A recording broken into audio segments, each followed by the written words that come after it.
خلصنا عملية التكميم وروحنا البيت. تعالوا اقول لكم على اهم شهر ونص في التكميم، الشهر ونص اللي بعد العملية على طول. اوعوا تكونوا فاكرين انكم هتعرفوا تاكلوا بعد العملية، انا عملتها وهخس واكل براحتي خالص. لا لا لا، الموضوع طلع غير خالص. بتطلعي من اوضة العمليات بيبي لسه مولود جديد. اول حاجة مرحلة السوائل الشفافة، ودول بيبقوا 10 ايام مية وعصير بيور زي الطفل الرضيع. هتقولي لي ما كنتيش بتجوعي يا قروبة؟ هقول لك لا يا قلب القروبة، ما كنتش بجوع خالص، لسه المعده مجروحه وصغيره خالص، من بق عصير كنت بشبع ومعاكي فيتاميناتك فلا بتدوخي ولا اي حاجه. تاني اسبوع بقى مرحله الاكل سهل البلع زي الجيلي والكاستر والزبادي خالي الدسم طبعا. تالت اسبوع مرحله الاكل المهروس، هتاكلي بطاطس بيوريه وشوربه خضار مهروسه وجبنه لايت وبيضه مسلوقه، وما كنتش بقدر اكمل البيضه كمان. رابع اسبوع هنبدا نتعلم المضغ بقى، الاكل مسموح بيه من غير ما تهرسيه بس سهل المضغ، كل الفاكهه الطريه، الخضار الطري.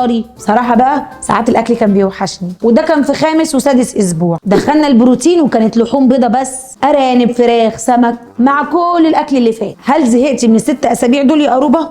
زهقت وجالي اكتئاب، بس انا عايزه اقول لكم هي مش سهله لكن مستاهله. انتوا عارفين انا كان نفسي في ايه من ساعه ما عملت العمليه بما اني محرومه؟ وايه اللي كان دايما بيجي في مناخيري او في بقي وهموت واكله؟ معلقه رز سمك، رز بالبصل. بس كنت كل شويه اقول لنفسي كلها اسبوعين وهاكل، كلها 3 اسابيع، خلاص قرب، بعد الشهرين هاكل كل اللي نفسي فيه بكميات قليله. انا بقى خلصت الشهر ونص ودخلت مرحله التجربه اللي هي الخلطبيطه بالصلصه. جربت كل حاجه من الاكل، شوكه واحده، معلقه واحده، لقمه واحده. دكتوره التغذيه قالت لي الاكله اللي تتعبك وقفيها لمده 3 ايام وارجعي كليها تاني عشان معدتك تتقبلها. والحمد لله عدينا المرحله دي كمان وبقيت باكل كل حاجه بكميات قليله. الهدف من العمليه مش انكم تمنعوا نفسكم من الاكل، ولا العمليه هي اللي هتخسسنا لوحدها، لا، العمليه مجرد وسيله علشان تعرف تظبط الدايت. فهي في الاول وفي الاخر برضه هتعمل دايت، بس الدايت ما هوش حرمان. الدايت هو انك تقللي كميه الاكل اللي انت بتاكليها، والموضوع طلع مش سهل، بس القرار كان قراري وده اللي مخليني مكمله. وعايزه اقول لكم على حاجه، كذا حد سالني انت ندمانه انك عملتيها؟